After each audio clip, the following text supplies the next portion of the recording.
Hola, muy buenas tardes. Muchísimas gracias a todos y a todas las asistentes por estar hoy aquí en estos diálogos de escritura, acompañando, como bien saben, a Carlos Battaglini y en la presentación de su libro Me voy de aquí, del que hablaremos después. Antes que nada,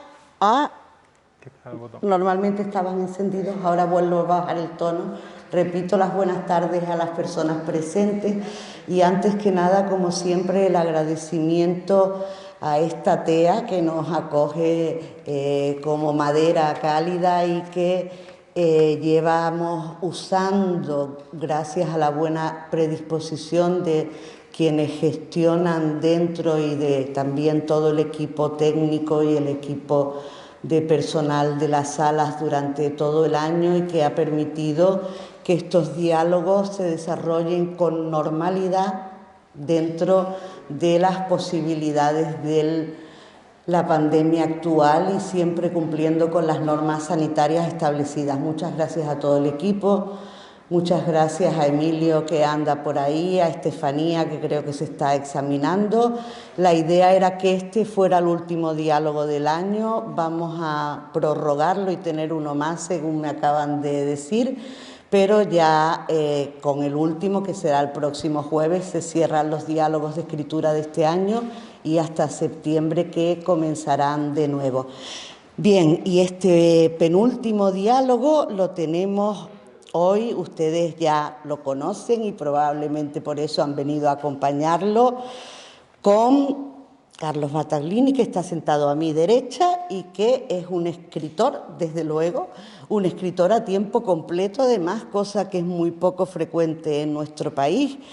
Una persona que, según su biografía, pues nace en Canarias, se va a Irlanda por una serie de cuestiones familiares y no tan familiares, aterriza en Granada, en la Universidad de Granada, cosa que compartimos, y allí estudia esa doble, hoy diríamos doble grado, en aquel entonces doble licenciatura, ¿no?, en Ciencias Políticas y Sociología, de manera que después hablaremos de que también tenemos amigos y profesores comunes, seguro. Funda allí también una ONG cultural y medioambiental, una ONG que se llama Achitacande. Desde Granada viaja a varios sitios, pero vuelve a aterrizar en Madrid, donde tiene, como casi todas las personas de nuestra generación, pues trabajos de estos mal pagados y que ocupan muchísimas horas, pero también en Madrid hace un máster medioambiental y además hace un curso que creo que lo marca bastante, luego hablaremos de esto, en la Escuela de Escritores de Madrid, donde se le dice que escribir no es ninguna broma, no es una cuestión de ocio, que escribir es toda una profesión, cosa que se tomó tan a pecho, que es lo que hace en la actualidad. Finalmente oposita y se convierte en miembro del Servicio Exterior de la Unión Europea en el año 2010, cosa que le permite conocer países que muchas personas solo conocemos a través de la literatura, de los sueños o de los documentales, como es el caso de Papúa Guinea o de Liberia o Guinea Conakry, Burkina Faso, etcétera. Y finalmente en 2017, y pese a que supongo que su trabajo, y lo supongo porque tengo un cuñado que trabajó en lo mismo y que actualmente trabaja en Estados Unidos en la ONU, pero vamos, que está también en esos organismos internacionales, estaba muy bien pagado, pero Carlos decide abandonarlo todo, no la vida, abandonar esas labores, esas jornadas de trabajo que lo llevaban a muchos viajes, pero que una voz, dice él, continuamente le decía: escribe, escribe, escribe, y aunque en su trabajo escribió numerosos relatos de viajes y también se convirtió en colaborador de medios de prensa tan prestigiosos como El País, finalmente dice: voy a escribir de verdad, quiero decir, a dejarlo todo para dedicarme a escribir. Y fruto de esa dedicación es este libro. Muy buenas tardes, Carlos. Muchísimas gracias por estar hoy aquí y por haberte dedicado a escribir. Bueno, muchísimas gracias. No sé si... No, hay ¿está que encendido? darle al verdito. Sí, ya sí. Vale. ¿Se escucha ahora? Vale. ¿Regular? A ver ahora.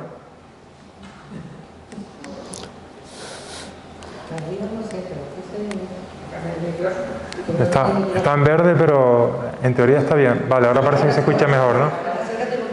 Sí. Bueno, buenas tardes a todos y a todas.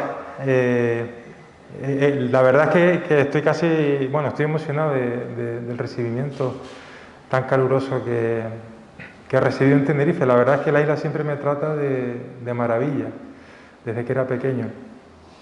Así que espero estar a la altura de todo el calor recibido. Quiero dar las gracias en primer lugar, aparte de a todos ustedes, a Izaskun y a la Liga de Mujeres por invitarme a este ciclo de diálogos de escritura, al TEA, por supuesto, por haber organizado, por haber facilitado la charla, la presentación, y a todos sus miembros. Y la pregunta era... Bueno, todavía no te he preguntado. Vale. Te he dado las gracias. Sí, pensaba que me habías preguntado algo, ¿vale? Y nada más, de momento dar las gracias. Después veremos esa voz, cómo se te mete ese Pepito Grillo, o no exactamente, Sí. porque esa voz creativa, ¿no? Sí. Pero vamos con el libro, ¿no? Que es lo importante, sí. Aunque obviamente siempre la persona que escribe también lo es, pero el producto, que es una palabra que no me gusta nada, pero la muestra de su creación, que es en este caso este libro, es de lo que sí dialogaremos, si te parece bien, Carlos. Bien, este libro es un libro de relatos, contiene concretamente 10 relatos y lleva por título general Me voy de aquí, y debajo, como subtítulo, podríamos decir, 10 relatos sobre gente que quiere cambiar de vida.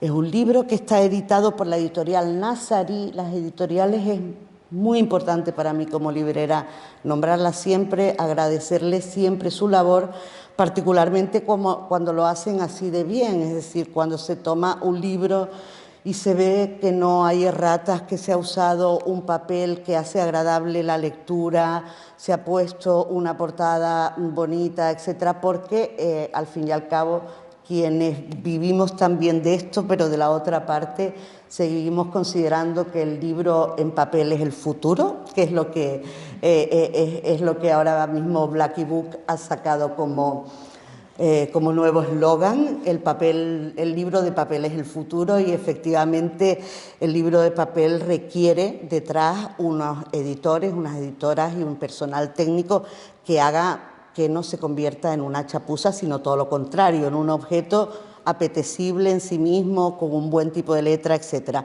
En este caso lo es, y por lo tanto pues tendremos en cuenta la editorial Nazarí. Acuérdense de que siempre que la vean van a estar seguros de que hay detrás cierta calidad, que no se ha editado porque sí. Bien, y dicho esto, vamos con los 10 relatos. Los 10 relatos que se abren con una cita nada más y nada menos que de Kurt Vonnegut, un autor impresionante, y que, como he dicho repetidas veces en estos ciclos, así que quienes repiten en los diálogos dirán, pero qué obsesión tiene esta señora con que los libros de relatos no lleven el título de un relato. Y es el caso de este libro. Este libro contiene 10 relatos con 10 títulos distintos que ahora iremos viendo, pero el libro no se titula como ninguno de ellos. Y esto a mí me parece significativo, y lo he reiterado varias veces, porque así el libro no es solo una serie de relatos arrejuntados, sino que tiene una dimensión global. Es decir, que creo que Carlos los ordena, los titula y los pone de manera que sean todo un libro, no sean simplemente una recopilación azarosa de su obra, que pues supongo que tienes muchos más relatos escritos, Carlos, pero tú los eliges y los ordenas y les das un título general. me voy de aquí. Y la primera pregunta es elemental, ¿cómo surge esta idea? ¿Cómo surge esa voz que de pronto te impele a determinar que tú lo que quieres hacer es escribir? Sí, bueno, vamos a ver, sobre la penúltima cuestión que has comentado, sobre no ponerle el título del libro a ninguno de los relatos, es algo que me llamó la atención desde que leí a Medardo Frailes, que es un autor de cuentos de los años 50, que fue el primer escritor que veía que no titulaba del libro, que el título del libro no se basaba en uno de los relatos. Y eso me parece una buena idea porque creo que titular un libro con uno de los relatos siempre de alguna manera ensombrece al resto, porque se le da una preeminencia probablemente injusta a un cuento sobre los demás. Entonces yo no quería hacer eso porque no tenía ningún cuento que quisiese más que otro o que me gustase más que sus compañeros. Entonces al final tomé esa decisión para que todos tuviesen, digamos, una igualdad y una atención que fuese similar. Sobre la idea o la decisión de ponerme a escribir a tiempo completo, bueno, es una decisión que tomo después de muchos años de pensármelo. Como podrán comprender, este tipo de decisiones no se pueden tomar del día a la noche, por lo menos en mi caso, más con toda la presión social y sistémica que tenemos encima. O sea, yo había hecho mi carrera, mi oposición, como ha dicho Isaac, por cierto, gracias por toda la biografía, veo que ha visto, que ha hecho un buen repaso a todo lo que es mi vida hasta ahora, profesionalmente. Pero tenía una fuerza interior que gradualmente era imparable. O sea, yo tenía la sospecha de que me iba a convertir en una persona frustrada si no dedicaba todos mis esfuerzos a la intención literaria. Y cada vez era más consciente de eso. Creo que la primera lucecita que vi, si no recuerdo mal, tuvo que ser allá por el año 99, en una playa de Fariones, al sur de Lanzarote. Recuerdo que le dije a un amigo, después de haber leído A Sangre Fría de Truman Capote, así, lo solté así, digo, tío, igual, no sé, puede hacerse escritor. Y lo solté un poco para mí mismo, pero recuerdo que mi amigo me dijo, bueno, ¿y por qué no?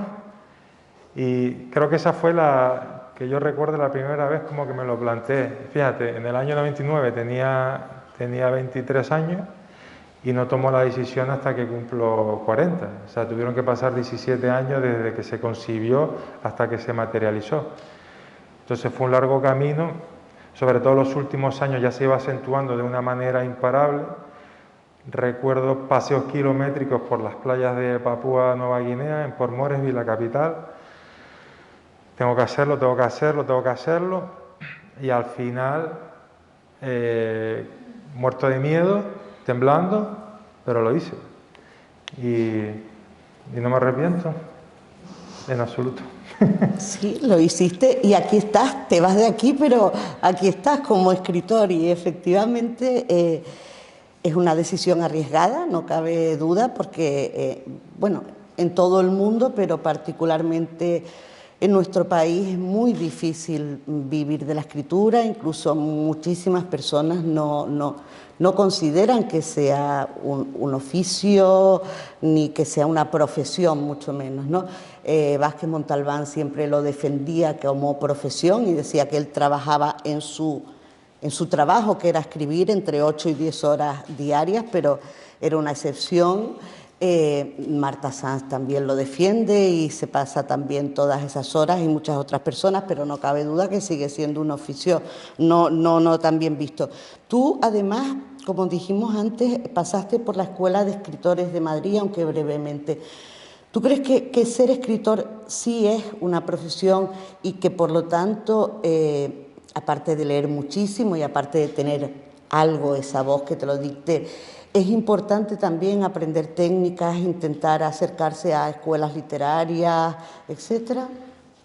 Sí, la pregunta del millón que sigue sin contestarse es eso, si el talento nace o se hace, ¿no? O sea, yo por supuesto no tengo la respuesta. Tengo la sospecha de que hay un componente de talento natural, muy pequeño, que sin trabajo duro no llega a ningún lado. Creo que eso más o menos lo que yo sé hasta hoy. Igual dentro de 15 o 20 años tengo otra opinión. Entonces, ese curso que nombras, que fue en el año 2003, a mí me sirvió de una manera significativa. ¿Por qué? Porque cuando uno hace algo al principio, aun por muy máquina que sea, por muy inteligente que sea, va a cometer errores, va a cometer deslices. Es como si me pongo a pintar ahora sin tener ni idea y pretendo saber técnica a los 2 meses. Entonces, ese curso para mí fue muy importante porque, primero, encontrarme con otros fanáticos de la literatura, por así decirlo, que pensaba yo que era una especie de rara avis, pues eso ya me tranquilizó un poco en el sentido de esa sensación de soledad, se alivió y se mitigó de manera llamativa. Y por otro lado, el curso, si bien, por supuesto, no van a escribir por ti, pero sí es verdad que me dio unas pautas muy generales que solo con los años de duro trabajo pude o estoy pudiendo, porque todavía estoy en el proceso, completar. Entonces, hay un debate también muy fuerte en el mundo de la literatura sobre la utilidad o no de los cursos de escritura. Yo creo que eso siempre depende del profesor también, quien te dé, como cuando estábamos en el colegio o en el instituto. Y aquí estoy viendo varios compañeros del colegio y del instituto. Y en mi caso tuve la suerte de dar las clases con Javier Sagarna, de ser un buen profesor, que todavía está en activo, y aprendí muchísimo con él. Después, como digo, una cosa es que te den 4 pinceladas, los planos, pero claro, después eres tú en tu casa, con el culo pegado ahí, con perdón, horas y horas, el que va a tener que completar esa primera llamada. Pero creo que me atrevería a decir que sí, que pueden ser útiles si el profesor es valioso. Sí, evidentemente depende mucho del profesor como en los coles, en los institutos e incluso en las facultades, ¿no? Bien, y tú, bueno, decides hacerte escritor y te pones manos a la obra, ya has hecho este curso, has leído muchísimo, ya has comentado aquí con qué edad te habías leído a Sangre Fría y cómo te surge así ese primer comentario casi anecdótico de, ay, ¿por qué no escribir, no? Y te sientas a trabajar y decides que lo que vas a sacar para que leamos es un libro de relatos. ¿Por qué esta decisión? Es decir, ¿en qué momento la tomas?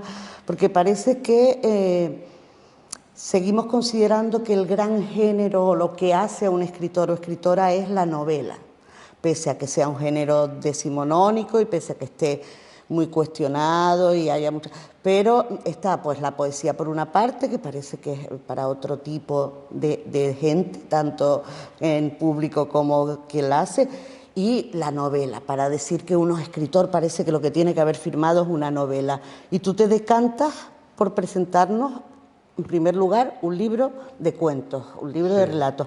¿Por qué? Pues fue precisamente el resultado del curso que hice fue de relatos cortos.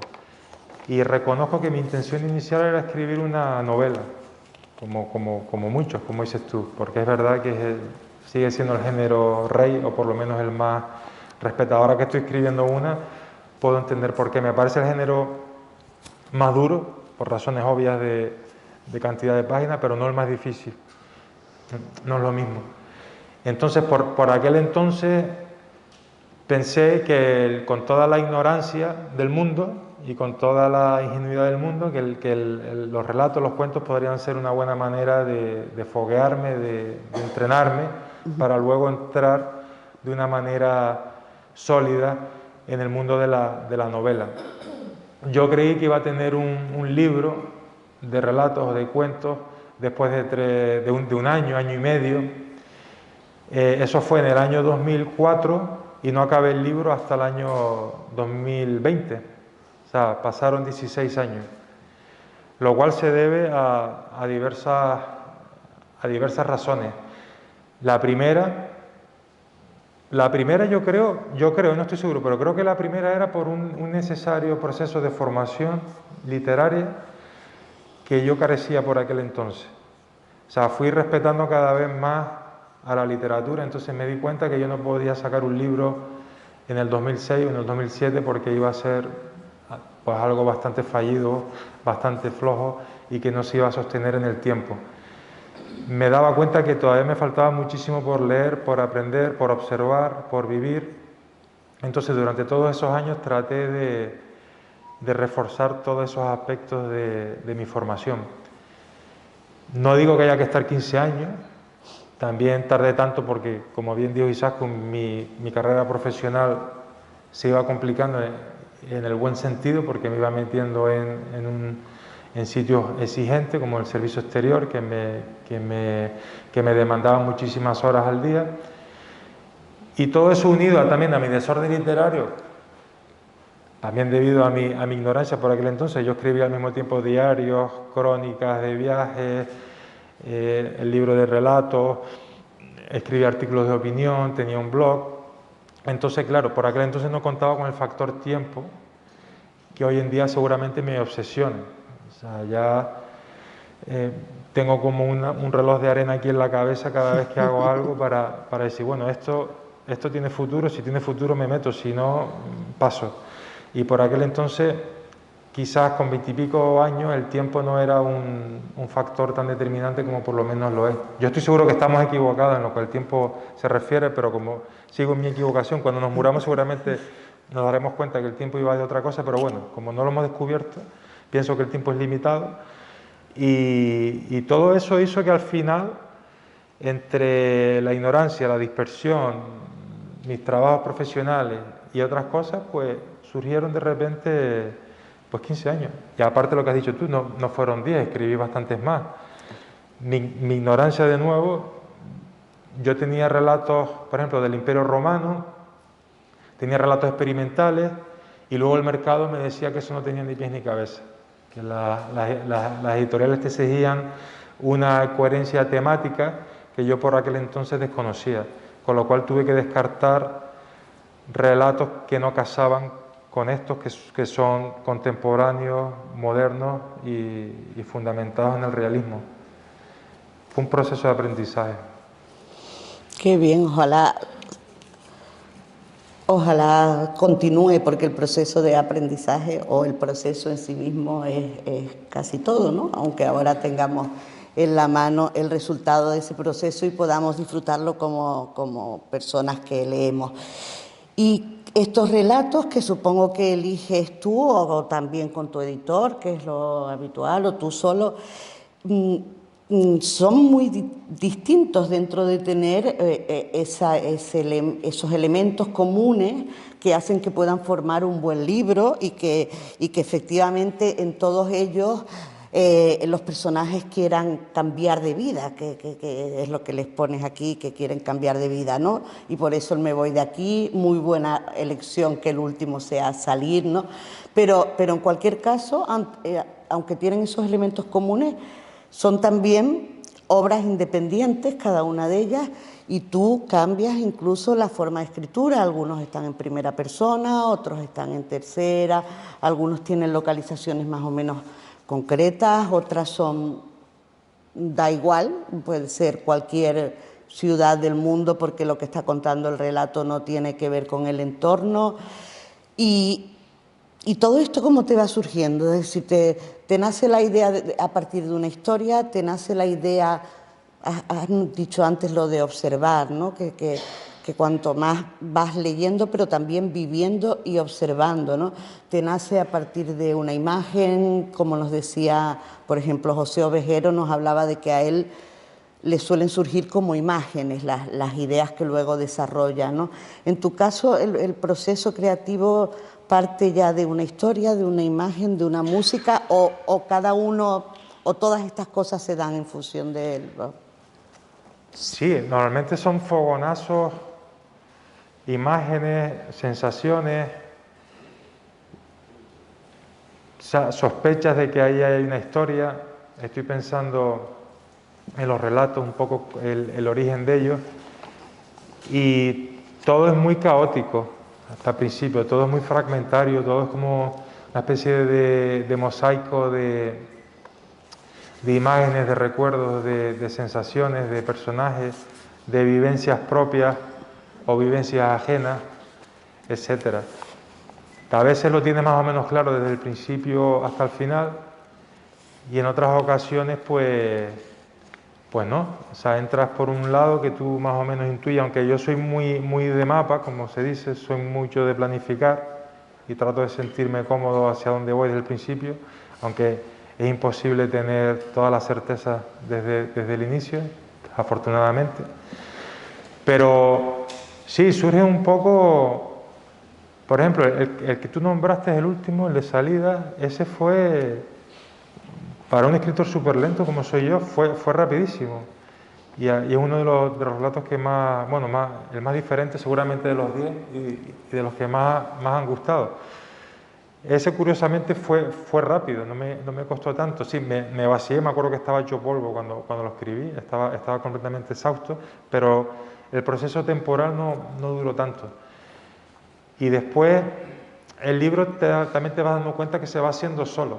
O sea, los relatos o los cuentos empiezan a hablar unos con los otros, y al final te vas dando cuenta que hay una especie de punto neurálgico, una especie de leitmotiv, o sea, algo así como un tema común. Dice, ves de manera inconsciente que hay una serie de temas que te interesan o que te obsesionan y que salen a la luz. Lo más difícil seguramente fueron a partir del segundo o tercero, ¿no? Porque al principio seguramente estás marcado por tu autobiografía, por ti mismo, pero a partir del segundo y el tercero eso ya no vale. Tú no puedes volver a hablar de ti, no puedes otra vez ponerte siempre personaje masculino, primera o tercera persona, porque al final vas a hacer un libro monótono, rutinario. O sea, el reto fue empezar a poner, por ejemplo, mujeres como protagonistas, incluso animales en ciertas ocasiones, y a meterme en los cuerpos y en las cabezas de otras personas, a cambiar las voces. Por supuesto, tenía claro que tenía que modificar de primera a tercera. Segunda no llegué a meter, pero también me lo pensé. Sabía, o sea, tenía claro que tenía que ser algo rico, algo diverso, algo que fuese, digamos, sólido desde el punto de vista técnico. Entonces, eso fue lo más difícil. Seguramente el primer relato que escribí hace la tira, que creo, si no recuerdo mal, fue el de Escapada. Tampoco me costó mucho. Pero a partir de ahí digo, ya me está saliendo el mismo personaje del relato anterior, ya me está saliendo las mismas muletillas, y ahí te das cuenta también que el cerebro está acostumbrado a la rutina, a la programación, a no pensar, y tienes que desaprender a partir de ahí. Y seguramente también, a la larga, es el proceso más enriquecedor. Qué bonito lo que has dicho. Por una parte, cómo van hablando los propios relatos entre ellos, es decir, cómo cuando ya están construidos, pero te das cuenta de que sí que están estableciendo una relación, un vínculo entre ellos. Y por otra parte, esto de que hay que estar alerta para no estar contando siempre lo mismo de la misma manera, ¿no? Sino que tienes que estar ahí pendiente y desaprendiendo, que de eso Chloe sabe muchísimo, porque es esa función de la imaginación que generalmente nos hacen desaprender a lo largo de la vida, sobre todo a niveles académicos, y que luego alguien que decide dedicarse a la creación como tú, tiene que volver a ser capaz de perder todas esas corazas y esos filtros y a ponerse otra vez en la mirada de un niño soñador, de alguien capaz de meterse en la vida de quien está hablando en el bar al lado, o de esa señora que coincide contigo en la compra, e inventarte, es decir, ser capaz de meterte en su cabeza, inventar su vida para poder narrar un relato que es ficción, pero que tener esa capacidad no es fácil. Hay algo tal vez innato, pero obviamente también hay todo ese proceso de estar alerta y decir, ah, no, que estoy otra vez haciendo el mismo personaje, ¿no? Claro. Y no lo haces, ¿eh? Claro. Cada relato, creo, está muy bien conseguido, indudablemente que hablan entre sí y que tiene una coherencia como libro, pero cada relato independientemente, y de hecho uno de ellos ha sido premiado, ¿no? Tiene mucha consistencia. No sabía cuál era el primero que habías escrito, que ya has confesado que fue Escapada, pero el primero que se sitúa en el libro, que es Amigas, justamente está narrado desde voces femeninas, desde una voz que habla de esa amiga que ha triunfado, ¿no? Y que sale ahora, que sale en los papeles, como se dice en Andalucía, que sale en la prensa y además a doble página, y encima era la paletuda, ¿no? La feíta de las dos amigas. Entonces lo consigues, la verdad es que realmente bien. Yo te había pedido, Carlos, y le damos la palabra al público para que puedan acribillarte a preguntas y también para que luego puedan tú tener tiempo para firmar el libro y para que veamos, bueno, hay una sorpresilla.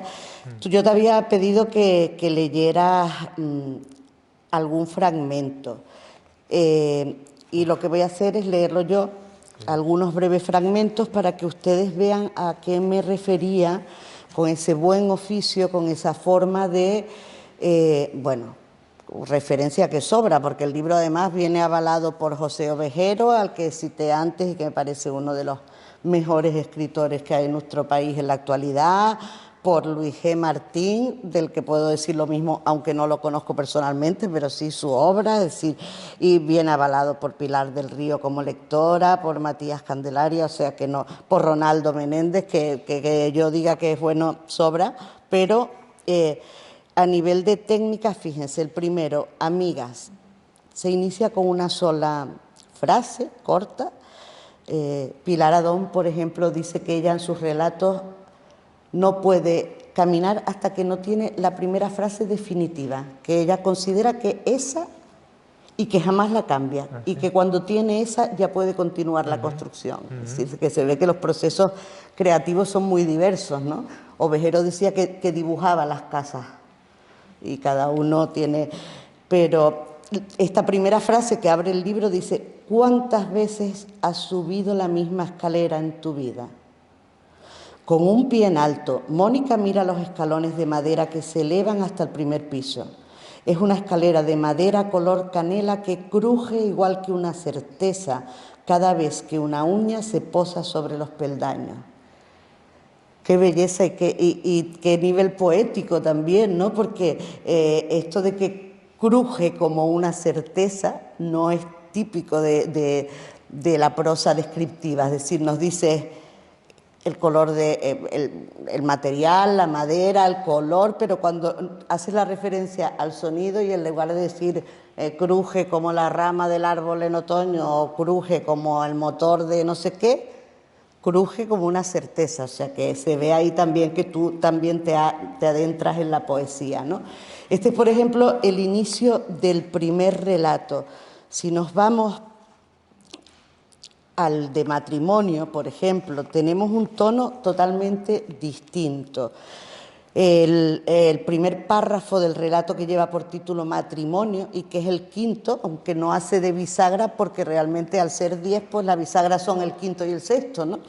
Pero es el quinto relato y dice: se casaron en la playa bañados en pétalos de rosas y a las pocas semanas ya estaban en aquella mansión con piscina alejada de todo. Allí se les juntó un gato tuerto y más tarde llegué yo para trabajar como mayordomo. Y parece que hace una música y qué va a pasar ahora, Sí, ¿no? Porque sí, ahí ya empiezas narrándolo desde fuera, pero luego te identificas, ya llegué yo, ellos se casaron, qué bonito, y entonces llegué yo como mayordomo. Y es como que se te vienen encima todas las... El malo siempre es el mayordomo, ¿no? El asesino, como dicen en sí, las películas. Y se te viene encima la incógnita y dices, tengo que leérmelo, tengo que leer. sí, Es una entrada totalmente distinta, ¿no? sí. Sí, de hecho ese relato hay mucha gente que le gusta, o sea, que lo ven como un poco diferente al resto. Y antes me preguntaba sobre el origen creativo de los cuentos, pues ese ahora me acabo de acordar que fue una historia que leí en un periódico inglés, en el Daily Mail, cuando me estaba preparando las oposiciones, de una pareja muy conocida, que no he dicho el nombre todavía, y no sé si lo voy a decir, pero no son españoles. Son músicos, es lo único que puedo decir de momento. Pero vamos, desde ahí surgió ese cuento. Son músicos que, por cierto, es algo que la gente de generaciones posteriores está haciendo mucho, pero que tú haces aquí también, varias referencias en distintos relatos a música, es decir, como elementos ambientales del Sí, propio relato, que es algo que, por ejemplo, ahora esto que han querido llamar generación y ellas se niegan de los 90, ¿no? Eh, Hace mucho. Las referencias musicales que antes eran muy típicas del cuento estadounidense, pero en España sí, no aparecían tanto. Y tú sí, o sea. sí, sobre todo en el relato Fiesta, Mm, que va de una fiesta Erasmus donde hay música, un disc jockey, pero mis referencias musicales no tienen nada que ver con la música imperante hoy en día. Por ejemplo, yo no puedo con el reggaetón, sinceramente. Y son gustos anglosajones un poco clásicos, ¿no? De, yo qué sé, los Clash, no sé si llegué U2, los Eagles, The Eagles, un poco esos clásicos, incluso hasta de más atrás de los, bueno, son de los 60, los Eagles y los Clash, y bueno, U2 no, pero sí, hay un estilo seguramente, hay una influencia más anglosajona que española en el libro, seguramente. sí, y bueno, ese relato que ha gustado tanto, el de matrimonio, tiene un final. Marta Sanz dice que siempre le encanta leer los finales de los libros. Le digo que claro, leerlos en público pues es como hacer el spoiler, adelantar lo que pasa, pero no siempre. Porque, por ejemplo, la frase final de este relato, que me parece fantástica, porque es una frase que podría ser de comienzo, ¿no? Es, en ese momento se abrió la puerta roja y ahí termina. Así que no nos está contando qué ha pasado, pero ese relato que se inicia cuando el mayordomo se incorpora a la casa después del gato tuerto o con el gato tuerto, termina diciendo que en ese momento se abrió la puerta roja. Y por lo Sí, tanto, una elipsis ahí. exacto, hay que leerlo, a Sí, ver. sí, sí, sí, no, que exactamente. El otro día vi Whisky, es que me quedé impresionado con esa película, la forma de utilizar las elipsis. En Whisky es una película del 2004, una peli uruguaya que muchos habrán visto ya. Yo utilizo mucho la elipsis, pero esa peli me pareció ya un homenaje, aparte que no, o sea, hay elipsis, pero no hay confusión, que muchas veces los autores confunden la elipsis con la confusión. Te dejo un misterio ahí y arréglatelas como puedas, ¿no? Y ahí no, ¿no? Ahí se abre un mundo donde aparentemente las instrucciones están claras, pero después cada uno tiene que interpretarlo. Bueno, me encantan las elipsis. Bueno, claro, es que además cuando estás escribiendo relatos es importantísimo manejar bien la elipsis, porque para un relato corto que realmente llene a quien lee, más allá de la situación que cuentas, en la cabeza de quien lee esos personajes cobran vidas, incluso les pones vidas anteriores y posteriores, es decir, que te imaginas cómo era el personaje, qué le pasó antes de la boda o con qué edad se casó, aunque tú no nos lo digas, y para eso hay que hacer un excelente manejo de la elipsis sin causar confusión, porque si no tendrías que escribir una novela. de cada relato, claro. Claro. Entonces, creo que ese sentido lo haces muy bien, porque sabes cortar sin que quien lee se sienta perdido diciendo qué pasó, sino que das lo necesario para que creamos conocer a los personajes y luego nos presentas la situación que te interesa del relato, Sí. ¿no? Aún así, yo siempre recomiendo leer como máximo un relato al día. Claro. Porque hay tanto subtexto, hay tanta insinuación, hay tanta sugerencia, hay tanto mensaje oculto, que es difícil absorber todo eso de una sentada. Por lo menos yo sería incapaz. Creo que la mejor manera de digerir el libro es leer un relato máximo al día. Aunque cueste a veces cerrarlo si te está gustando, pero creo que a la larga es la manera más disfrutable y más didáctica de abordar el libro.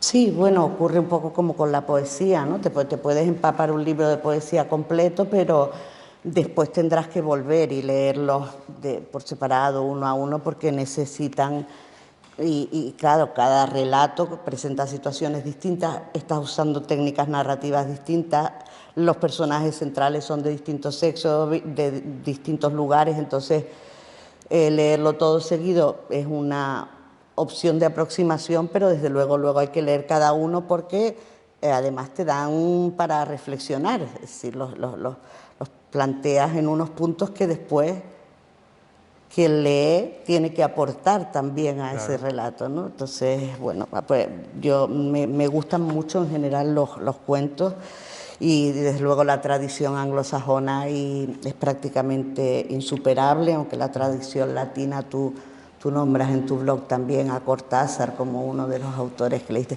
También es muy buena la tradición latinoamericana, pero vamos, que el relato es todo un mundo que, por desgracia, eso, pues tiene menos acólitos que la novela por ahora, pero esperemos que eso se vaya nivelando poco a poco, porque es que cada relato es potencialmente una novela, es decir, y para quien lee puede ser muy satisfactorio, puedes estar en el tranvía, te da tiempo perfectamente de leerte uno, incluso de leerte el relato 2 veces, y luego ya tienes para en el día darle vueltitas a la cosa, ¿no? Sí.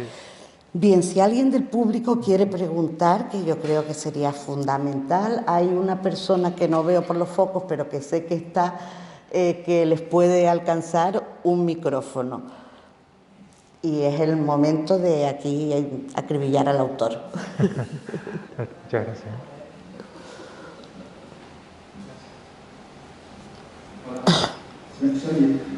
Sí. Sí. Buenas. Elena Mira era la mujer de Eduardo Galeano, contó una vez que él tomaba mucha referencia de fútbol, que le encantaba el fútbol, y para escribir recurría, a pesar de que la literatura era muy social, siempre tomaba cosas del fútbol. Yo sé que a ti te gusta mucho el baloncesto, concretamente. ¿Es tu caso? ¿Tomas algo del deporte para escribir, para tu libro?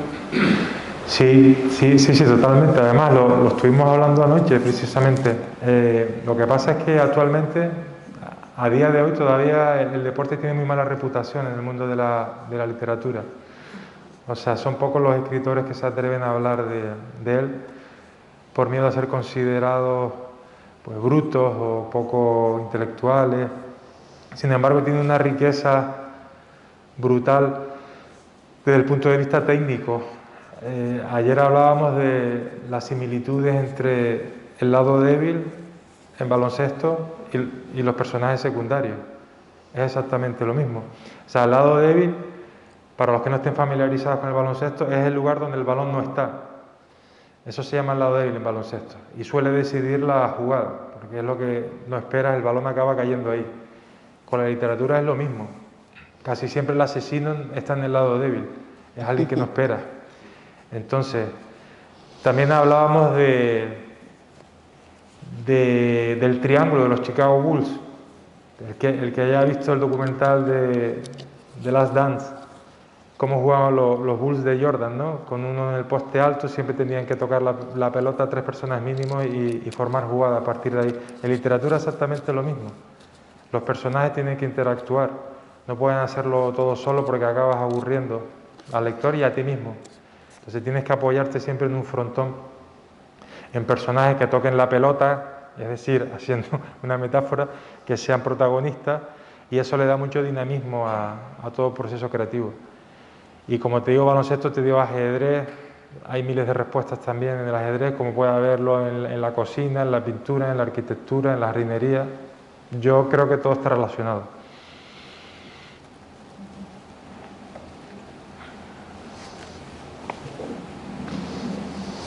Nadie más se anima que...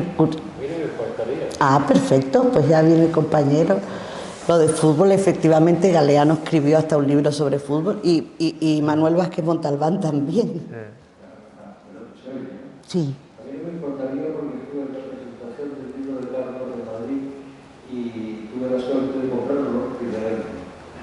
Y de alguna manera creo que es muy difícil hacer un análisis sin haberlo leído. Y yo que soy un lector... Que no se oye, te dicen. No sé si el micro está encendido. Así. Bueno, ahora sí. Yo soy un lector apasionado y tengo muchos años de lectura. Y simplemente lecturas muy complejas, muy variadas y muy distintas. Me da igual la literatura, digamos, de náutica o de aventuras selváticas o la misma. Pero una de las cosas del relato que mencionaron los Carlos del libro es compararlo con una persona que a mí me apasionaba siempre, que era Julio Cortázar, porque Julio era un apasionado del relato. Y todas grandes obras de pequeños cuentos, los que subían, bajaban en la escalera, los cronopios, Sí, los y la fama. todas aquellas aventuras que no entendíamos en aquel momento en España, porque venía con un lenguaje latinoamericano o argentino pasado por París, fundamentalmente por París. Aquel hombre que yo tuve la suerte de conocer bastante y que asistí prácticamente a sus últimos días, porque él hizo un viaje maravilloso que era la autopista que iba desde París a Marsella con su nuevo móvil y los amigos nos confabulamos, Listo Marcelo y otros más, tantos más que ya no viven, en asistir a las salidas de las autopistas, porque estaba prohibido en Francia dormir en las autopistas. Y entonces había que salir, y él quiso la aventura con aquel Volkswagen de pasar desde París a Marsella. Y tuvo un accidente, y ese accidente le provocó muy cerca de Marsella una historia que luego me contó, ya muy enfermo, al borde de morirse, ya Carlos había muerto, que él fue el primer enfermo de SIDA sin saberlo, porque le hicieron una transfusión de sangre después del accidente a los dos, y murieron los dos, Carlos primero, luego ella, y yo vi lleno de pústulas en París, unas semanas antes de morir, y estuvimos hablando de los relatos, justamente de lo que hablaba hace un momento, de cómo un acontecimiento tan divertido como podía ser una aventura entre amigos y a mayores, en marcharse en una furgoneta desde París a Marsella para ver si podía divertirse con la policía, le provocó una muerte espantosa. Yo asistí a esa última conversación siendo consciente de que se moría, pero sin saber de qué o por qué. Y con la angustia que nos convocó a los amigos para hacer su túmulo, su escultura, su final en el cementerio de París de Rivendell. Sí, en Montmartre. Quería constatar simplemente una cosa que estoy de acuerdo contigo, Carlos, en que un accidente pequeño o una anécdota provoca los mejores relatos siempre que no seamos demasiado consecuentes con los adjetivos. Los adjetivos cualificativos son lo peor que podemos tener en el mundo de la técnica de la escritura. Sí, Yo no sé si sí. usted o tú estás de acuerdo con esa fantasía. Una de las cosas que me emociona ha sido leer tu libro. Los he leído por la noche en un sitio que yo adoro, que es el retrete. Es decir, mi lugar preferido para leer es el cuarto del baño, donde estoy desahogando en todos los sentidos. Nada más. Pues muchas gracias. Espero que el libro esté en el salón, por lo menos, ¿no? que espero que el libro... Que digo que espero que el libro esté por lo menos en el salón, digo, que haya salido vivo de allí. Vale. Muchísimas gracias. Mira, te voy a coger un montón de manía porque el otro día me dijiste que habías conocido a García Márquez y hoy dices que conociste a Julio Cortázar. No, solo te falta decir que conociste a Kurt Cobain y entonces ya... Ah, vale. ¿Ponemos el vídeo o qué? Pues sí, muchísimas gracias de nuevo a todas y a todos por acompañar a Carlos. Muchísimas gracias a esta TEA. Nos volvemos a ver la semana próxima en los diálogos de escritura y ahora pues el autor que tiene que trabajar, pero primero nos va a enseñar una cosa. Sí, vamos a poner un book trailer que dura 7 horas. No, que dura 1 minuto y medio. Y después nada, el que quiera que le firme el libro, pues encantado. Así que muchísimas gracias por venir, ha sido un placer.